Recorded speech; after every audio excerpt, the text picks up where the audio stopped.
Hello दोस्तों, कैसे हैं आप लोग। उम्मीद करते हैं अच्छे होंगे। दोस्तों, इस वीडियो में रेलवे एनटीपीसी प्रीवियस सॉल्यूशन देखने वाले हैं, तो आप लोग लास्ट तक जरूर बने रहिएगा। तो चलिए शुरू करते हैं। शुरू करने से पहले यदि आप नए हैं तो चैनल को सब्सक्राइब कर लीजिए, बेल आइकन को प्रेस कर दीजिए और एक बार वीडियो को शेयर कर दीजिए। कल हम लोग 60 तक देख चुके थे, अब देखेंगे क्वेश्चन नंबर 61 से। देखिए, फर्स्ट है कि सभी हिल स्टेशनों में एक प्रतिध्वनि स्थान है। ठीक है, सभी हिल स्टेशन, तो सभी हिल स्टेशन में क्या है, एक प्रतिध्वनि स्थान, एक प्रतिध्वनि स्थान। दूसरा कहता है पी जो है एक हिल स्टेशन है, पी जो है एक हिल स्टेशन। निष्कर्ष है कि पी एक प्रतिध्वनि स्थान है, तो बिल्कुल सही है। फिर दूसरा देखिए, पी एक प्रतिध्वनि स्थान है। फिर है कि हिल स्टेशनों के सिवाय अन्य स्थानों पर प्रतिध्वनि स्थान नहीं है, हिल स्टेशन के सिवाय। ठीक है, तो ये गलत होगा। दूसरा क्या होगा, तो यहाँ पे गलत हो जाएगा। ठीक है, तो कथन के अनुसार सभी हिल स्टेशनों में एक प्रतिध्वनि स्थान है। पी एक हिल स्टेशन है, तो पी में एक प्रतिध्वनि स्थान होगा एवं हिल स्टेशन के सिवाय अन्य जो स्थानों पर प्रतिध्वनि स्थान नहीं होते हैं, यह कहना गलत होगा। क्यों? निष्कर्ष फर्स्ट। नेक्स्ट कहता है कि पेरीफेरल, ठीक है, में कितने आउटपुट पोर्ट होते हैं। 62 का डी ऑप्शन। तो देखिए, पेरीफेरल में 256 आउटपुट पोर्ट होते हैं। वे पेरीफेरल डिवाइस जिनका उपयोग कंप्यूटर सिस्टम से डेटा प्राप्त करने के लिए किया जाता है, उन्हें आउटपुट पेरीफेरल डिवाइस कहा जाता है। फिर है सीरियल पोर्ट। इस पोर्ट का इस्तेमाल जो मॉडेम, पुराने कंप्यूटर, माउस और प्रिंटर में किया जाता है। ठीक है, पैरेलल पोर्ट जो है, इस पोर्ट का इस्तेमाल स्कैनर और प्रिंटर में किया जाता है। नेक्स्ट देखिए, कहता 3 निकटवर्ती मंदिरों में 3 इलेक्ट्रॉनिक घंटियां लगी हैं। इन मंदिरों के पुजारी 2, 3, 5 मिनट के अंतराल पर अलग अलग समय पर ये घंटियां बजाने का निर्णय लेती हैं। ये घंटियां पहली बार प्रातः 8 बजे एक साथ बजना शुरू हुई, तो कहता 9 बजे तक वे कितनी बार बजेगी। तो इसका एलसीएम निकाल लीजिए 2, 3, 5 का, तो इसका एलसीएम हो जाएगा 30 मिनट।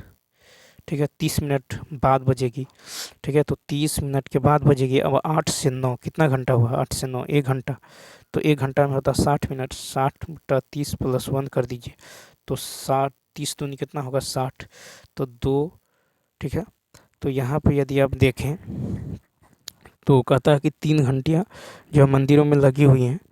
ठीक है, तो यहाँ पे 2 बार बज जाएगी, यहाँ पे 1 नहीं ऐड करेंगे। ठीक है, यहाँ पे तो देखिए 30 मिनट के बाद एक बार जो है एक साथ बजेगी। 8 बजे से 8 बजे के बाद 9 बजे के बीच 1 घंटा, यानी 60 मिनट में ये 2 बार बजेगी। ठीक है, 60 मिनट में कहता हुए कितनी बार एक साथ बजेगी, एक साथ बजेगी, तो 2 बार। ठीक है, यहाँ पे होगा 2 बार। नेक्स्ट फिर देखिए क्वेश्चन नंबर 64 की यदि बात करें,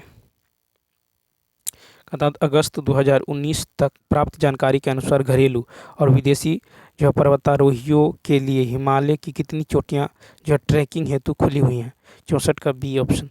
तो देखिए, अगस्त 2019 तक प्राप्त जानकारी के अनुसार घरेलू और विदेशी पर्वतारोहियों के लिए हिमालय की 137 जो है चोटियाँ ट्रेकिंग हेतु खुली हुई हैं। ये शिखर जम्मू कश्मीर, हिमाचल प्रदेश, उत्तराखंड और सिक्किम में स्थित है। विदेशियों के लिए सबसे ज़्यादा 51 शिखर उत्तराखंड में खोले गए थे। पर्वतारोहण एक अत्यधिक मांग वाली जो है साहसिक गतिविधि का खेल है। यह जो है उन लोगों द्वारा किया जाता है जो व्यापक शारीरिक प्रशिक्षण से गुजरना चाहते हैं और दृढ़ इच्छा शक्ति रखते हैं। ठीक है, ऑक्सीजन की कमी, कम वायुमंडलीय दाब, बहुत निम्न हिम तापीय उपहिमतापी तापमान के साथ साथ बहुत तेज सर्द हवाओं के कारण ऊंचाई पर जलवायु समुद्र के स्तर के समान नहीं होती। ठीक है, जिससे पर्वतारोहियों को काफ़ी कठिनाई का सामना करना पड़ता है। ठीक है, अब चलिए देखते हैं question number next, question number 65। Question number 65 की यदि बात करें तो कहता है पर्यावरण और वन संदर्भ में WCCB का पूर्ण रूप क्या है। तो 65 का हो जाएगा आपको ए ऑप्शन, यानी wild life crime control bureau. ठीक है, पर्यावरण और वन के संदर्भ में WCCB का पूर्ण रूप है wild life crime control bureau. ठीक है, वन्यजीव अपराध नियंत्रण ब्यूरो देश के संगठित वन्यजीव अपराध से निपटने के लिए पर्यावरण, वन और जलवायु जो है परिवर्तन मंत्रालय के अधीन भारत सरकार द्वारा स्थापित एक सर्वाधिक बहुआनुशांसिक इकाई है। वन्यजीव अपराध नियंत्रण ब्यूरो का मुख्यालय नई दिल्ली में है। वन्यजीव संरक्षण अधिनियम 1972 में लाया गया। नेक्स्ट फिर है कि भारत सरकार ने किस भारतीय मसाले के लिए अमेरिकी पेटेंट को चुनौती दी और उन्हें इसे रद्द करने के लिए मजबूर किया? 66 का डी, हल्दी। तो भारत सरकार ने हल्दी भारतीय मसाले के लिए अमेरिकी पेटेंट को चुनौती दी और उन्हें जो इसे रद्द करने के लिए मजबूर किया। ठीक है। बासमती चावल के जीआई टैग को लेकर भारत पाकिस्तान में भारी विवाद है। पेटेंट एक्ट जो है 1970 भारत में 1970 में लाया गया। भारत में बौद्धिक संपदा कार्यालय नई दिल्ली में स्थित है। एक पेटेंट कानून पर अंतिम निर्णय डब्ल्यूटीओ की संस्था TRIPS द्वारा किया जाता है। भारत में ट्रिप्स समझौते के अनुरूप पेटेंट कानून में 2005 में संशोधन किया गया है। नेक्स्ट है कि 2011 की जनगणना के अनुसार खाली स्थान भारत का सबसे अधिक आबादी वाला राज्य है, तो बी ऑप्शन उत्तर प्रदेश। तो 2011 की जनगणना के अनुसार सबसे अधिक आबादी वाला राज्य उत्तर प्रदेश है। 2011 की जनगणना के अनुसार दूसरा सर्वाधिक आबादी वाला राज्य महाराष्ट्र है। 2011 की जनगणना के अनुसार सबसे कम आबादी वाला राज्य सिक्किम है। 2011 की जनगणना के अनुसार सर्वाधिक लिंगानुपात वाला राज्य केरल है। 2011 की जनगणना के अनुसार सबसे अधिक घनत्व वाला राज्य बिहार है, 1106 व्यक्ति प्रति वर्ग किलोमीटर। 2011 की जनगणना के अनुसार सबसे कम लिंगानुपात वाला राज्य हरियाणा है, 879। ठीक है। और 2011 के अनुसार जो सबसे कम जनसंख्या घनत्व जो है वाला राज्य अरुणाचल प्रदेश है। ठीक है, 170 व्यक्ति प्रति वर्ग किलोमीटर। 2011 की जनगणना के अनुसार सबसे कम साक्षरता वाला राज्य बिहार है, 61.82। ठीक है, तो यहाँ पे हो जाएगा 2011 के अनुसार उत्तर प्रदेश भारत का सबसे अधिक आबादी वाला राज्य। नेक्स्ट फिर है कि 2010 से 2014 के बीच इंडियन क्रिकेट लीग में 500 से अधिक रन बनाने वाले बल्लेबाजों की संख्या दर्शाई गई है। किस वर्ष अधिकतम बल्लेबाजों ने 500 से अधिक रन बनाए हैं? तो 500 से अधिक रन बनाए हैं, तो यहाँ पे जो हो जाएगा, तो देखिए वर्ष 2011 में 10 खिलाड़ियों ने, वर्ष 2011 में जो है 10 खिलाड़ियों ने 500 से अधिक रन जो है बनाए हैं। ठीक है, 500 से अधिक रन जो है, 500 से अधिक रन वर्ष 2011। ठीक है, तो यहाँ पे जो हो जाएगा आपको ये ऑप्शन हो जाएगा 2011 में। ठीक है, तो यहाँ पे दे दिया गया है कि 500 से अधिक लीग जो है 500 से अधिक रन बनाने वाले अधिकतम है आपको 10। नेक्स्ट फिर कहा था कि भारत ने 2017 में विवादित, ठीक है, विवादित खालिस्तान के संबंध में बीजिंग के खिलाफ विरोध के बाद पहले बेल्ट एंड रोड फोरम का बहिष्कार किया। ए ऑप्शन चीन पाकिस्तान आर्थिक गलियारा।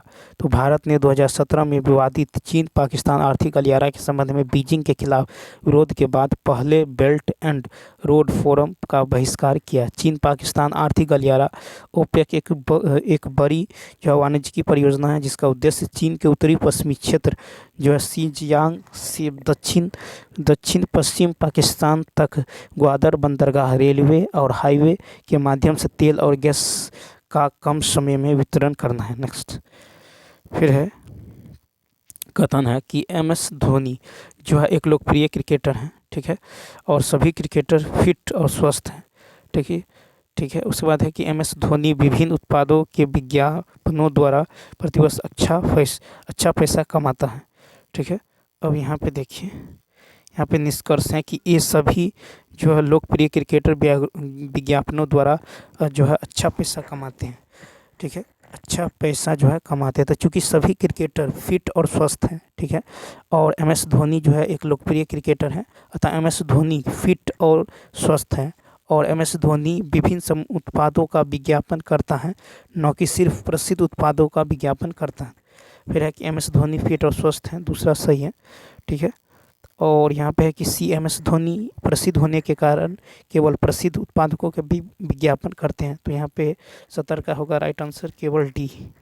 ठीक है, यानी केवल बी अनुसरण करता है। नेक्स्ट 71 है कि निम्नलिखित में से कौन सा कार्बन का एक अपरूप है? 71 का डी, हीरा।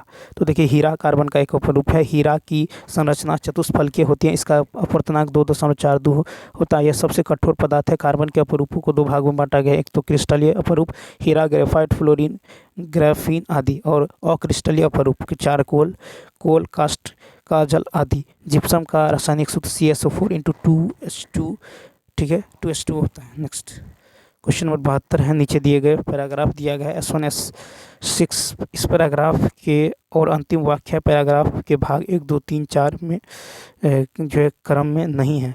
ठीक है, तो सार्थक और सुसंगत पैराग्राफ बनाने के लिए कौन सा क्रम? तो यहाँ पे देखिए कहता श्रुति अपना वजन कम करने का प्रयास कर रही है। ठीक है, तो 72 का जो हो जाएगा बी ऑप्शन, यदि आप देखें बी ऑप्शन पहले 2 होगा। ठीक है, यानी प्रशिक्षक ने उसे सुबह नियमित व्यायाम करने का सुझाव दिया। ठीक है, उसके बाद फर्स्ट हो जाएगा सुझाव दिया और नियमित व्यायाम से हमारा शरीर फिट और स्वस्थ रहता है। फिर तीसरा हो जाएगा कि उसने जो है अब तक व्यायाम करना शुरू नहीं किया। फिर चौथा है कि उसका कहना है कि कार्यालय के देर रात तक कार्य करने के कारण उसके लिए सुबह जल्दी उठना मुश्किल है। ठीक है, नेक्स्ट क्वेश्चन देखिए। फिर है यहाँ पे 72 में कि क्वेश्चन नंबर 73 है, बिजली बोर्ड ने बिल भुगतान संग्रहण के लिए घर घर जाना शुरू कर दिया है। पूर्वधारणा कहता है कि बिजली बोर्ड का मानना है कि घर घर जाकर बिल भुगतान एकत्र करना प्रभावी तरीका है। ठीक है, तो यहाँ पे देखिए प्रभावी तरीका। फिर कहता है बिजली बोर्ड ने बिल भुगतान संग्रहण पर ध्यान बढ़ाया है। तो यहाँ पे 73 का जो होगा ये दोनों जो है अंतर्निहित है, डी ऑप्शन। ठीक है, नेक्स्ट कहता है एक जो है 60 मीटर ऊंची शीर्ष से किसी टावर के शिखर और आधार के अवनमन कोण। तो 60 मीटर ऊंची इमारत, 60 मीटर ऊंची इमारत। ठीक है, 60 मीटर ऊंची इमारत के शीर्ष से टावर के शिखर, टावर के शीर्ष और आधार, शीर्ष और आधार। ठीक है, शीर्ष और आधार, तो शीर्ष और आधार, लेकिन ऊंची इमारत से शीर्ष और आधार ये का जो है ये अवनमन कोण दे दिया गया है कितना? तो 30 दे दिया गया है और 60 दे दिया गया। 30 और 60 है, तो टावर की ऊंचाई ये पूरा 60 है और ये मान लीजिए h, ये h, तो ये भी h होगा यहाँ से यहाँ तक, तो ये 60 माइनस h हो जाएगा। ठीक, तो यहाँ पे यदि आप देखें तो हमको निकालना है टावर की ऊंचाई CD।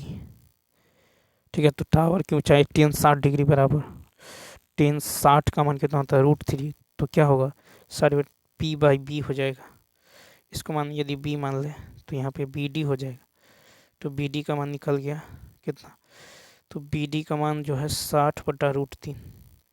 ठीक है, परमीकरण करेंगे तो BD का मान 20√3 निकल जाएगा। ये यदि आप इसको E मान लेते हैं, ठीक है, E तो ये CE हो जाएगा। ठीक है, तो यहाँ से निकल जाएगा CE बराबर BD बराबर 20√3। ठीक है, 20√3। अब tan 30 डिग्री, tan 30 डिग्री का मान 1/√3, tan 30 डिग्री तो क्या होगा? तो tan 30 डिग्री का मान होगा यहाँ पे यदि A रख ले तो AE बट्टा में 20√3। ठीक है, तो AE का मान कितना निकल जाएगा? √3 से √3 खत्म 20 मीटर। तो टावर की ऊंचाई 60 माइनस 20 यानी 40 मीटर। नेक्स्ट फिर कहता है कि क्या कंप्यूटर का एक घटक नहीं है? 75 का डी ऑप्शन कागज। तो देखिए कागज कंप्यूटर का घटक नहीं है। ALU का पूर्ण रूप होता है अर्थमेटिक लॉजिक यूनिट। ठीक है, CPU का होता है सेंट्रल प्रोसेसिंग यूनिट। ADSL का होता है systematic digital subscriber line. ALGOL का होता है, ठीक है, एल्गोरिथम लैंग्वेज। नेक्स्ट कहता है केंद्र और राज्य सरकारों द्वारा किस जो है वाटरशेड विकास और प्रबंधन कार्यक्रम को लागू किया जा रहा है? 76 का होगा बी ऑप्शन हरियाली। तो केंद्र और राज्य सरकारों द्वारा हरियाली वाटरशेड विकास और प्रबंधन कार्यक्रम को लागू किया जा रहा है। वाटरशेड प्रबंधन कार्यक्रम का मुख्य उद्देश्य परियोजना क्षेत्रों में मिट्टी, जल एवं वनस्पति क्षेत्र और जैसे प्राकृतिक संसाधन के पारिस्थितिकी संतुलन को बहाल करना है। ठीक है, अरवारी पानी संसद कार्यक्रम राजस्थान से संबंधित है। नेक्स्ट क्वेश्चन नंबर देखिए। नेक्स्ट है क्वेश्चन नंबर 77 की यदि बात किया जाए तो कहता है कि द्वितीय विश्व युद्ध से प्रभावित देशों में बच्चों और माताओं को आपातकाल भोजन और स्वास्थ्य देखभाल प्रदान करने के लिए संयुक्त राष्ट्र द्वारा कौन सी एजेंसी बनाई गई? 77 का ए ऑप्शन यूनिसेफ। तो द्वितीय विश्व युद्ध से प्रभावित देशों में बच्चों और माताओं की आपातकालीन भोजन और स्वास्थ्य देखभाल प्रदान करने के लिए संयुक्त राष्ट्र द्वारा यूनिसेफ एजेंसी बनाई गई है। यूनिसेफ का पूरा नाम है the United Nations International Children's Emergency Fund. UNICEF की स्थापना 11 दिसंबर 1946 को किया गया। यूनिसेफ का मुख्यालय न्यूयॉर्क में स्थित है। यूनिसेफ ने 1992 सदस्य देश यूनिसेफ में 1992 सदस्य देश शामिल है। यूनेस्को का पूरा नाम United Nations Educational Scientific and Cultural Organization है। यूनेस्को की स्थापना 16 नवंबर 1945 को किया गया। WHO की स्थापना 7 अप्रैल 1948 में हुआ। IMF की स्थापना औपचारिक रूप से 27 दिसंबर 1945 को किया गया। ठीक है। सैद्धांतिक मंजूरी ब्रिटेन वुड्स सम्मेलन 1944 में। नेक्स्ट फिर देखिए P इतना है, Q इतना है, तो P/Q क्या होगा? P/Q होगा 2 + √3/2 - √3। परमीकरण करेंगे 2 + √3/2 + √3 से, यहाँ माइनस है तो प्लस से। ठीक है, ये हो जाएगा आपको 2 + √3 का होल स्क्वायर और नीचे में हो जाएगा A² - B²। ठीक है, तो ये हो जाएगा आपको इतना 7 + 4√3/1, यानी इसका राइट आंसर होगा डी ऑप्शन। नेक्स्ट है खिलाफत आंदोलन का नेतृत्व किसने किया था? ए ऑप्शन शौकत अली और मोहम्मद अली। खिलाफत आंदोलन का नेतृत्व शौकत अली और मोहम्मद अली था।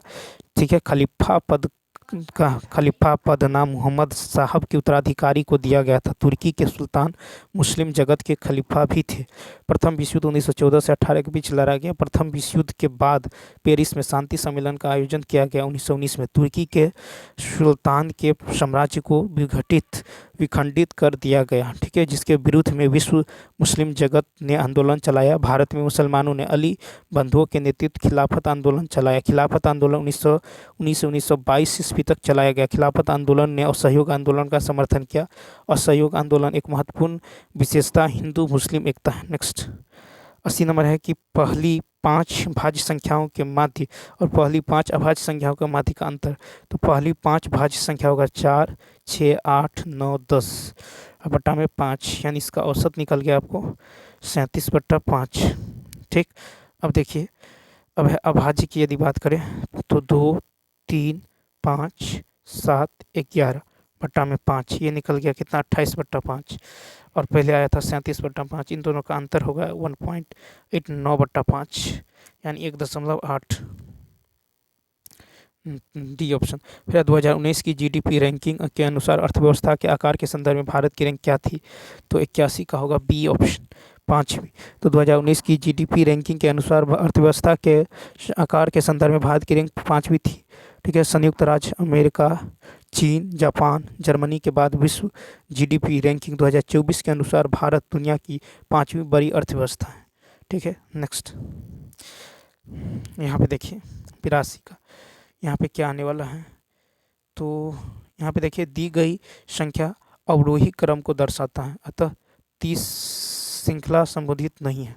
ठीक है, तो यहाँ अवरोही, ठीक है, अवरोही यानी 46, 31, 22। ठीक है, तो 30 ऑप्शन। नेक्स्ट 1922 में गांधी जी द्वारा जो है असहयोग आंदोलन जो है स्थगित करने का मुख्य कारण 83 का फर्स्ट होगा। उत्तर प्रदेश में चोरी चोरा पुलिस स्टेशन में उग्र भीड़ द्वारा आग लगा दी गई। ठीक है, 1922 में महात्मा गांधी द्वारा असहयोग आंदोलन स्थगित करने के मुख्य कारण उत्तर प्रदेश में चोरी चोरा पुलिस जो है स्टेशन में उग्र भीड़ द्वारा आग लगा दिया गया। चोरी चोरा अग्नि कांड में 22 पुलिसकर्मी जो है मारा गया। असहयोग आंदोलन के दौरान उग्र आंदोलनकारियों ने गोरखपुर जिले में चोरी चोरा पुलिस थाना को घेर कर आग लगा दिया। चोरी चोरा हत्याकांड जो 5 फरवरी 1922 को घटित हुआ। इसके विरुद्ध गांधी जी ने 12 फरवरी 1922 को असहयोग आंदोलन को वापस ले लिया। ठीक है, गांधी जी पर हिंसा फैलाने के आरोप लगाकर बंदी बना लिया गया। 6 वर्ष सजा दिया गया, लेकिन स्वस्थ कारणों से जो है 5 फरवरी 1924 में रिहा कर दिया गया। असहयोग आंदोलन को अचानक वापस लेने पर तीव्र विरोध किया गया। असहयोग आंदोलन के दौरान जो है तिलक निधि बनाया गया था। ठीक है, तिलक फंड का उद्देश्य 1 वर्ष के अंदर 1 करोड़ रुपये कांग्रेस के लिए प्राप्त करना था। नेक्स्ट देखिए 84 नंबर है कि ABCD जो है समांतर चतुर्भुज है। ठीक है, ABCD। ठीक है, फिर कहता है AL और CM क्रमशः CD और AD के पर अभिलंब है। तो AL और CM, AL और CM ये जो है AL और CM जो है ये CD और AD के पर अभिलंब है। AL कितना है? AL यदि देखिए ए एल बराबर 20 सेंटीमीटर, ए एल है 20 सेंटीमीटर और सी डी है 18 सेंटीमीटर, ठीक है। सी डी है 18 सेंटीमीटर और सी एम है 15 सेंटीमीटर और सी एम, ठीक है। सी और एम की यदि बात करें, ये है 15, ठीक है, ये है 15 सेंटीमीटर, 15 सेंटीमीटर। तो यहाँ पे आपको निकालना है चतुर्भुज का क्षेत्रफल। तो चतुर्भुज का क्षेत्रफल क्या होगा, समांतर क्षेत्र आधार गुने ऊंचाई, यानी आधार सी डी, ठीक है, आधार ये है, ऊंचाई होगा ए एल, यानी 20 गुने 18, यानी कितना होगा 360 सेंटीमीटर स्क्वायर, ठीक है। तो यहाँ से आप जो है, अब ए डी बराबर क्या होगा, तो ए डी यदि आप निकालिएगा, ठीक है, ए डी ये निकालना है, तो ए डी गुने ये आधार होगा तो ऊंचाई होगा सी एम, ए डी गुने सी एम बराबर इसका क्षेत्रफल कितना 360। तो यहाँ पे नीचे आ जाएगा, ए डी निकालना है तो सी एम कितना है 15, 15 से भाग देंगे 24 आ जाएगा, कितना आ जाएगा, तो ये आ गया 24। अब परिमाप होगा 2 इंटू 24 प्लस 18, ठीक है, यानी 84, कितना होगा, तो 84 हो जाएगा ए ऑप्शन। फिर 85 में है, कहता है कि तुरंत बाद में एक स्वर परंतु उसके पहले कोई संख्या नहीं। तो 85 का हो जाएगा आपको एक ही है ऐसा, ठीक है, एक ही होगा, यानी सी ऑप्शन, ठीक है। तो 85 का क्या होगा, ए ऑप्शन हो जाएगा, ठीक है। इस देखिए @LA, ठीक है। नेक्स्ट 85 के बाद देखिए 86 की यदि बात करें तो अनभिन्न को चुनना है। 86 का हो जाएगा आपको यहाँ पे सी ऑप्शन हो जाएगा, क्या हो जाएगा, सी ऑप्शन, यहाँ पे प्लस है। नेक्स्ट 87 देखिए, कहता है कि आप राष्ट्रीय राजमार्ग 60 किलोमीटर प्रति घंटा से अधिक की चाल से ही वाहन चला सकते हैं। तो अनुषंगिक कथन क्या है, तो आप राष्ट्रीय राजमार्ग पर हैं, ठीक है।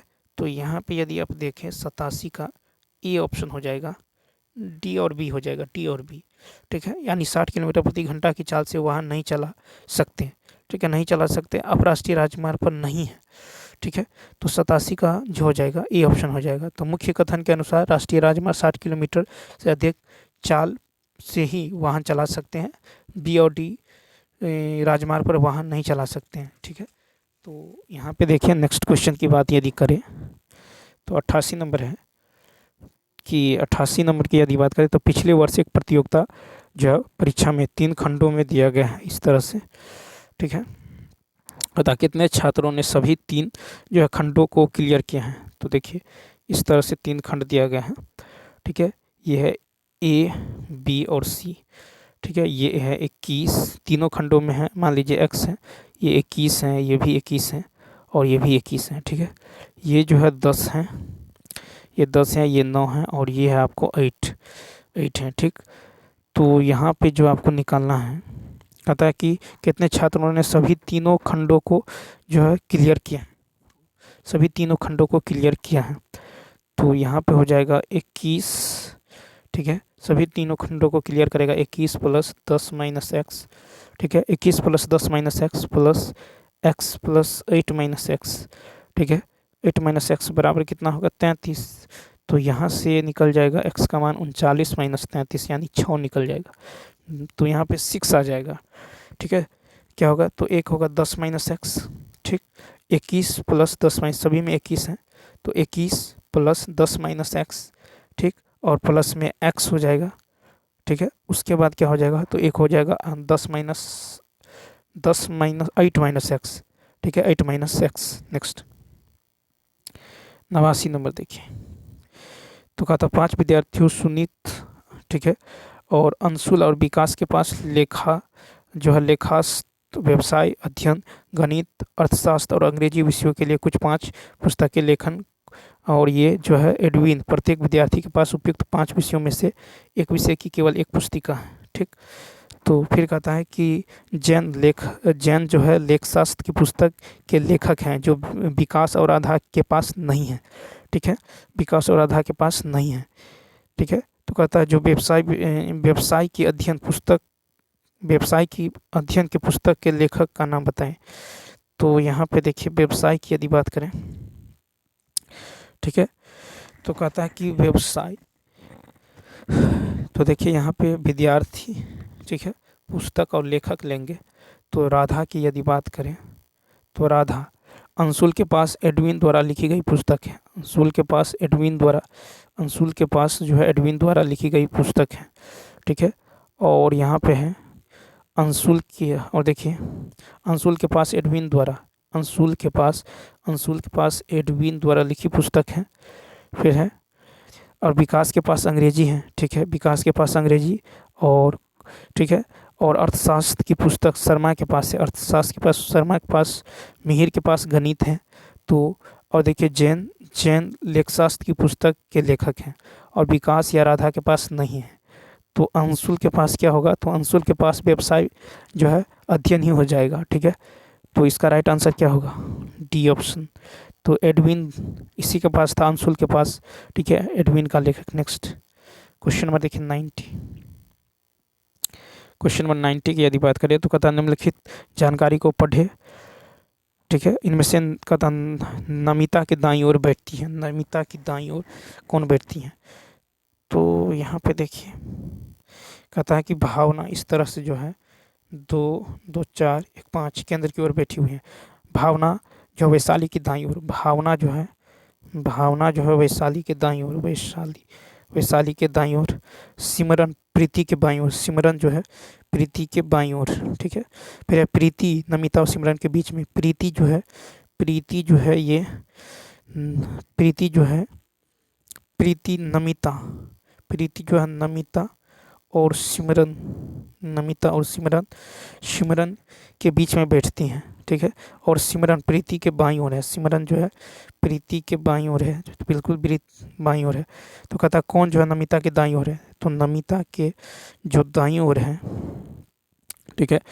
तो देखिए यहाँ पे नमिता के दाईं ओर, तो नमिता के दाईं ओर है वैशाली। नेक्स्ट यानी बी ऑप्शन, तो यहाँ पे बी ऑप्शन क्या होगा, राइट होगा। नेक्स्ट क्वेश्चन की यदि बात करें तो यहाँ पे क्या होगा 91 में, तो देखिए यहाँ पे गुने 4 + 2, यहाँ पे गुने 4 + 4 किया गया है, ठीक है। तो यहाँ पे क्या गया गुने 4 + 16 करेंगे, यानी 1 बी ऑप्शन। नेक्स्ट देखिए 92 में यदि देखें, कहता रोहित ने एक फोटोग्राफ की ओर इशारा करते हुए कहा कि वह मेरे पिता के इकलौते पुत्र की पुत्री हैं, ठीक है। मेरे पिता के इकलौते पुत्र की पुत्री।